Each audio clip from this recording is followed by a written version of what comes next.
नमस्कार मित्रांनो, मी सचिन चव्हाण तुम्हा सर्वांचं एमपीएससी ज्ञान या यूट्यूब चॅनलमध्ये हार्दिक स्वागत करतो. आज आपण पर्यावरणाचं पुढचं टॉपिक म्हणजेच कीस्टोन प्रजाती किंवा कुंजीशिळा प्रजाती म्हणजे काय याचा अभ्यास करणार आहोत. तर वेळ न दवडता लेक्चरला सुरुवात करूया. तुम्हा सर्वांना माझा जय जिजाऊ मित्रांनो. बघा, कुंजीशिळा प्रजाती किंवा कीस्टोन प्रजाती म्हणजे काय, तर पहिल्यांदा ही गोष्ट समजून घेऊया की अन्न साखळीमध्ये अशा प्रकारात प्राण्यांचं अस्तित्व असतं. ठीक आहे. प्रायमरी कंझ्युमर, सेकंडरी किंवा मग टर्शरी असे कंझ्युमर्स घ्या किंवा कुठलेही प्राणी कन्सिडर करा. अन्न साखळीमध्ये एखादी प्राणी संख्या किंवा एखादा प्राणी असा असतो की त्याच्या अस्तित्वावर पुढच्या किंवा मागच्या साऱ्यांचं अस्तित्व टिकून असतं. अशा असणाऱ्या प्राण्यांना किंवा वनस्पतींना कुंजीशिळा प्रजाती असं म्हटलं जातं. याचे एक्झाम्पल्स आपण पुढे बघणार आहोत, पण पहिल्यांदा आपण ते काय कार्य करतात हे आपण समजून घेऊयात. आशा करतो तुम्हाला डेफिनेशन समजली असेल. कीस्टोन म्हणजे की असं आहे की कीस्टोन कसा असतो, तो सुरुवातीच्या काळामध्ये अशा प्रकारात काही कमानी बनवल्या जायचा आणि इथे एक असा दगड लावला जायचा की जो दगडावर हा जर दगड काढला तर ही पूर्ण कमान कोसळून खाली पडेल. म्हणजे तो स्टोन जो आहे तो कीस्टोन होता. एक चावी होती ती पूर्ण बिल्डिंग ढासळण्यासाठीची. म्हणून तशी कीस्टोन प्रजाती म्हणजे अशी प्रजाती की ती जर काढली तर त्या अन्न साखळीचं किंवा त्या परिसंस्थेचं संपूर्ण अस्तित्व ढासळेल. अशा परिस्थितीला आपण कीस्टोन प्रजाती असं म्हणतो. बघा इथं मग परिसंस्थेची कशी संपूर्ण रचना आणि परिसंस्थेचं संपूर्ण कार्य करण्यासाठी ही कीस्टोन प्रजाती काय आहे, फार महत्त्वाची आहे. मग ही कीस्टोन प्रजाती काय करते, तर अनेक प्रकारच्या वनस्पती किंवा प्राणी या संस्थेवर काय करते, प्रभाव टाकते. त्यावर त्याचा इफेक्ट आपल्याला दिसून येतो. मग बघा की एखाद्या विशिष्ट परिसंस्थेवर कीस्टोन प्रजाती आहे, म्हणजे एखादी कीस्टोन प्रजाती आहे आणि एखादी विशिष्ट परिसंस्था आहे, तर त्या कीस्टोन प्रजातीचा तिथे असणाऱ्या लोकसंख्येशी अजिबात संबंध नसतो. म्हणजे कीस्टोन प्रजातीची लोकसंख्या कमी आहे की खूप जास्त आहे ह्याला महत्त्व नसून ती त्या परिसंस्थेवर किती जास्त प्रमाणात प्रभाव पाडते त्याला फार जास्त महत्त्व असतं.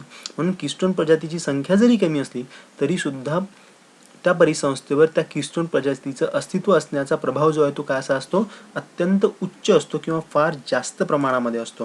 ही गोष्ट लक्षात ठेवायची. मग समजा जर ही कीस्टोन प्रजाती नसली तर काय झालं असतं, तर ती परिसंस्थाच अस्तित्वात नसती, अशी गोष्ट घडू शकली असती. जर समजा आता कीस्टोन प्रजाती आपण जर काढून टाकली, म्हणजे आपण त्या परिसंस्थेतून एखाद्या कीस्टोन प्रजाती आहे आणि ती आपण उचलून घेतली, तर त्यामुळे तिथे असणारी जैवविविधता कमी होते. ती परिसंस्था संपूर्णपणे काय होते, कोसळते. तिचं अस्तित्व काय होते, नष्ट होते. फॉर एक्झाम्पल बघा इथे शिकारी शिकार संबंध असा एक साधा उल्लेख दिलेला आहे. कोणता, शिकारी आणि शिकार. आता शिकारी शिकार म्हणजे काय बघा, तर शाकाहारी प्रजाती आहेत, म्हणजे काही साधारण बेसिक गवताचे वर जगणारे प्राणी असं आपण कन्सिडर करूया.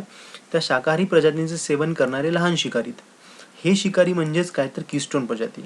हे काय आहेत, तर कीस्टोन प्रजाती. मग हे कीस्टोन प्रजाती कशा झाल्या, तर बघा शाकाहारी प्रजाती म्हणजे कुठले आपण म्हटलेलं आहे, वनस्पती.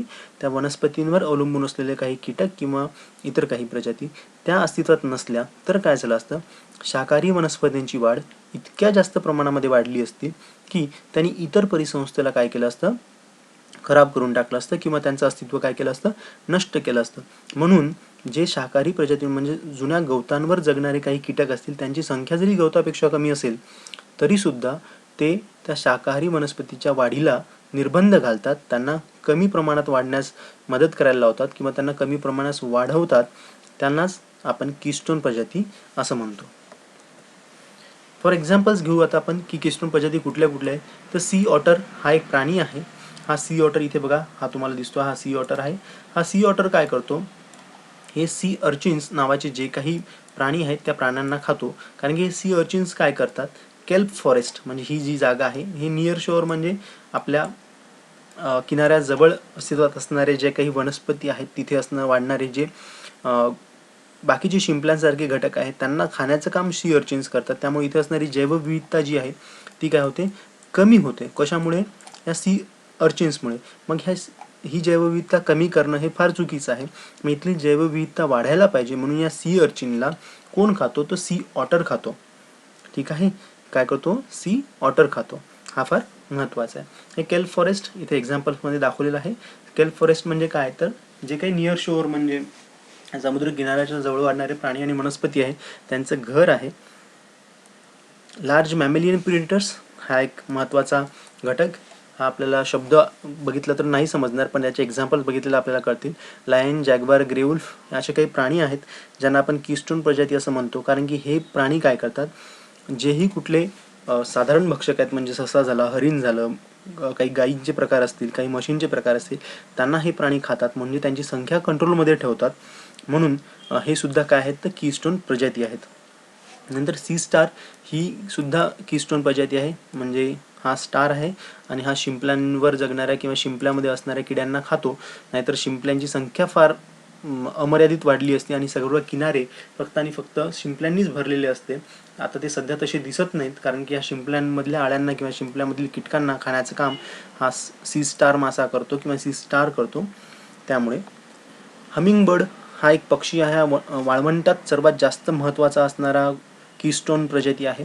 हा कीस्टोन प्रजाती ह्यासाठी आहे की वाळवंटामध्ये जे काही फुलं असतात किंवा जे काही वनस्पती आहेत त्यांचं परागीभवन घडवून आणण्याचं काम हा हमिंगबर्ड करतो. त्यामुळे ही फार महत्त्वाची कीस्टोन प्रजाती तिथे अस्तित्वात आहे. हिचं जर अस्तित्व नष्ट झालं तर वाळवंटामध्ये एकही झाड आपल्याला पाहायला मिळणार नाही.